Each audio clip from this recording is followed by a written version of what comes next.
Hey, it's Saul Overman. What we're going to show tonight is the small bug out bag that we've created. I'm going to show the bag itself and what we've put in it, and try to give some rationale of why we've included certain items and not included certain other items. The bag that we've chosen is a finished gas mask bag. Nice small satchel. Folds down over the contents and compresses them a little bit. It's waterproof. This is rubberized canvas construction. A lot of attachment options, a lot of attachment points all over it. It's got a nice carry strap that can be easily taken off and used as a multi-purpose item, tourniquet or whatever. You can see a nice web strap. Nothing too fancy. It's nothing that'll draw a lot of attention. This is about the size of a football, a little bit bigger. You can see my hand on it. Weighs right at 4 pounds. We're going to go through the contents here. Let me back the camera angle up just a little bit. One thing we found when considering what to put into a bag like this that is a small 1 or 2 day bag for one person is excluding items and cutting out items that either aren't really going to be of service or are redundant or of poor quality and probably aren't going to be of use for that reason. A lot of the survival kits that I've seen on YouTube and on eBay, I think, have a lot of items in them that really just aren't going to be useful. If someone was displaced from civilization for a couple of days and needed to maintain their health and safety, a lot of the items you see included just aren't really going to be useful for that. We've tried to include about 30 items that are potentially useful and potentially helpful in keeping one safe and healthy during a period of time when they're out of touch with their normal environment and out of touch with civilization. You know, if you get rescued on the 3rd day and on the 2nd day you've had to drink contaminated pond water and you die a week later of dysentery, well, the whole thing didn't really do you any good to get rescued. So it's kind of the tact we've taken with this is to have products and items in it that you can use to more or less continue the experience you would have had, if whatever crisis hadn't happened to you, where you can stay warm, you can stay fed, etc. So let's go ahead and, without further ado, show you what we've included. First thing, take off the top. This is a Aquamira Frontier water filtration system. Treats up to 20 gallons. It's a straw and filter type. One thing I want to say, the contents are packed pretty tight in this bag, but you can see we've left some of them in their original containers. Obviously this container could be cut down, or these could be taken out of the package and wrapped up in a Ziploc bag or whatever, and it would take up less space. So once this pack is unpacked and customized, a few more items could be included by someone that purchased one. Okay, we're going to move on to the next item. We have here is a sanitary pack that we've created. It's got, I'll go ahead and open it up and show you what's in it. It's just a Ziploc bag full of items. Go through them one at a time. These are mil-spec elastic bandages, compressed bandages in mil-spec packaging.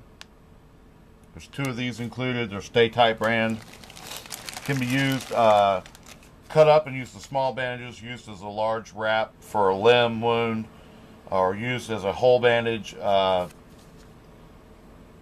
be placed as an absorbent bandage, a hole over a wound.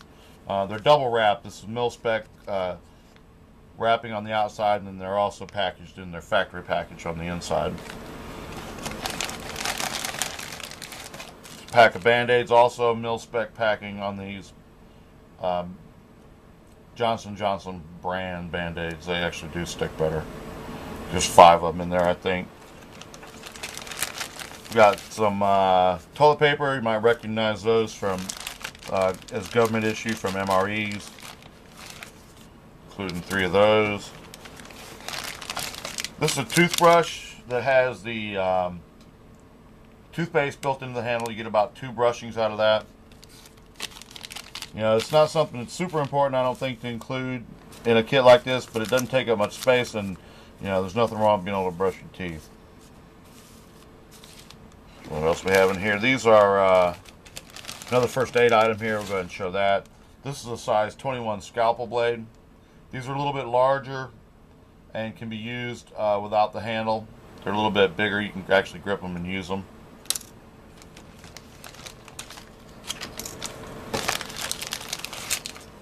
They're compressed towels. You rehydrate these and they expand to a cloth towel about 9 by 9 inches.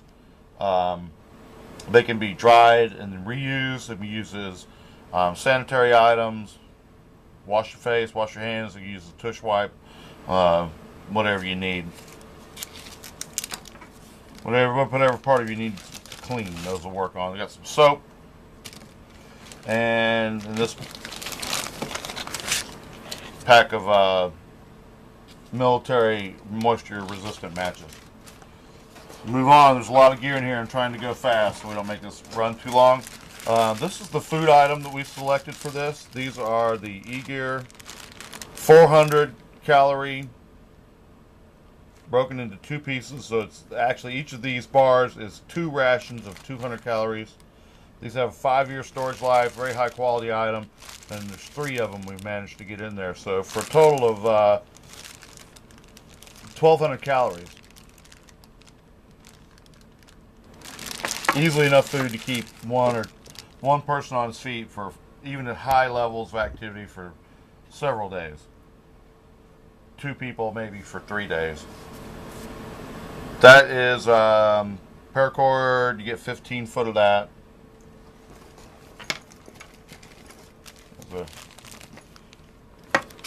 Another shelter pack type pack we've included. This is East German mosquito head net. It's large enough, can be worn over a hat or a helmet. It's a cheap poncho, folds up very small, nylon poncho, and the Mayday brand Mylar survival blanket. These actually work, and these actually will save your life. Between wearing this in conjunction with the poncho in moist conditions, where it's a little cool, absolutely those 2 items will keep you alive and keep you healthy through the coldest times of the night and into the day, the next day when you can start moving around again. That mosquito net will be awful nice to have too if you ever get caught out in an area where mosquitoes are high. I'll go into our the tools we've selected. This is one of the Chinese copies of the Mora knives, utility knife. These are absolutely comparable in quality to the Swedish ones. I've used them, sold many hundreds of them. Absolutely a top quality item. Some stuff that's made in China, it is junk. The stuff that's nice, if it's evaluated thoroughly and it's proven to be good, there's no reason not to use it and say it's good. The price on this kit is going to be pretty high, and it has a lot of good quality items in it, and we're trying to keep an eye at keeping prices, reasonable on this. And the Swedish version of this knife is twice as much as this one, and it's really not any better. You can see the sheath is the same as the Swedish ones. I have both the Swedish ones and that one. I use them both, and that one's just as good. Really one of the heart of this system that we've put together here is this item here, the Saul Overman wave tool, also made in China, by the way, for those that didn't know. I did evaluate some other brands of multi-tools and found them all to be deficient. The Leatherman was the only one I found that really had a high enough quality that I would even include it and bother with the weight of it. The other brands of the multi-tools I tried really just stunk. I wouldn't bother putting one in my pocket. They're better off just throwing it in the nearest body of water to lighten your load. This one really does work. It has locking. The new ones have a lock on them for each of the attachments that come out. It has a really decent knife in it. File, saw, the pliers, everything. Everybody's used to what these Leatherman's capabilities are. Leatherman's, their tools have gotten bigger and heavier over the years, but they have also gotten much more capable. This is a brand new one, by the way. Not been used. What else? We got a good GI lensatic compass. Not the most expensive one we could have gotten, but it is a pretty good quality one. One thing, somebody wanted to customize the set a little bit to their taste, they could consider possibly substituting this for a smaller compass and getting a little room back that way. But it is nice to have a full-size compass. This one has a good metal case to it, so it should be quite durable.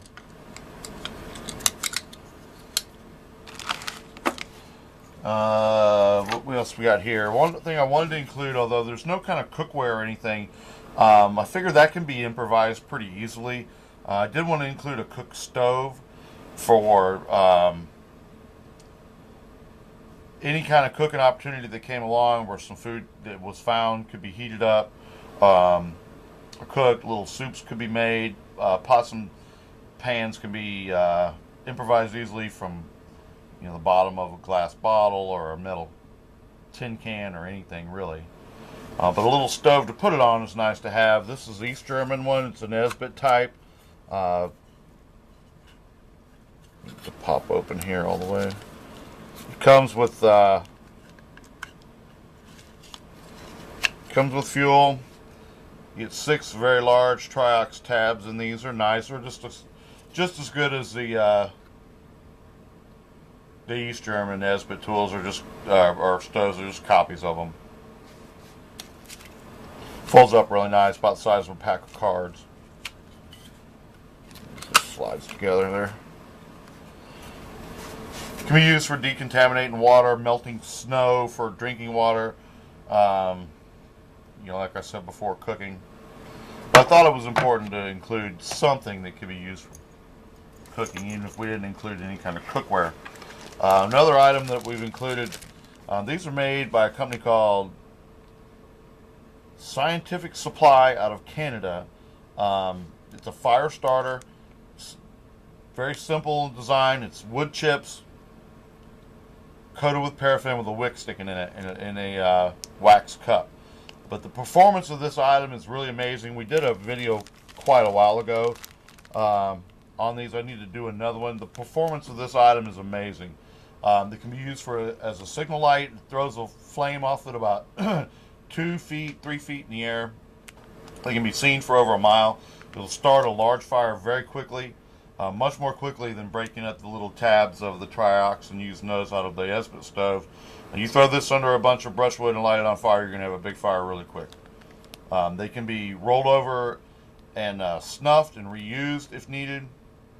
It's a bulky item, a low-tech item, but I thought it was something that was important to include in a kit like this, where getting warm after being wet might be a consideration. Low temperatures or signaling might be something you want to do at night, and this will throw quite a bit of signal. These can be used as road flares. They burn for they'll throw a flame off of them, like I said, a couple feet tall, and they'll actually do it for about 20 minutes.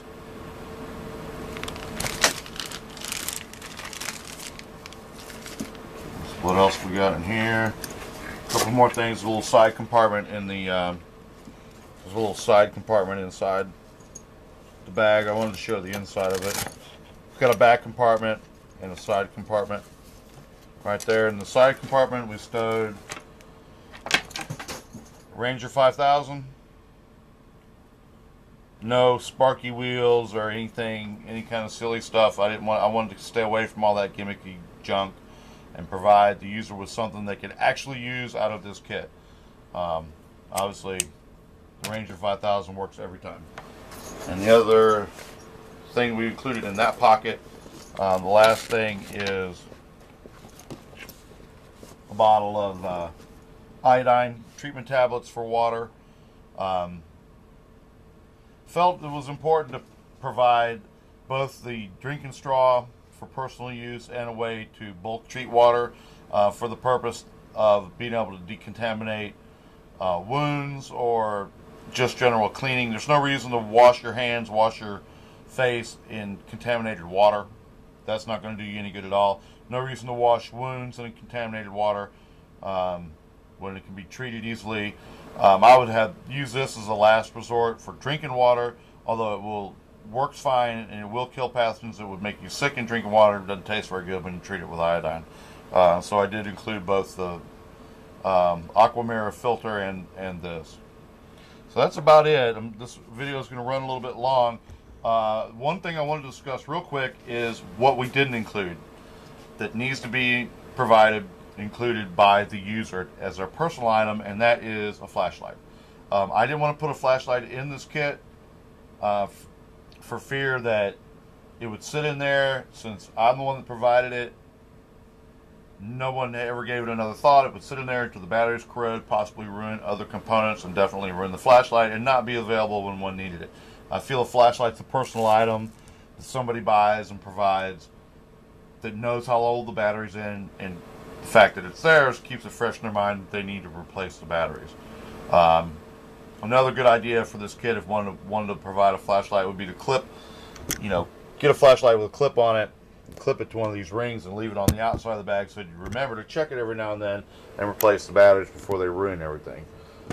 Give you another quick view of what all we pulled out of there. This will be going up on eBay for sale, this whole kit. Today is February 20, so probably put it up tonight or tomorrow night. So if anybody's interested, good luck bidding. Thanks for watching. This is Saul Overman, and y'all have a great day.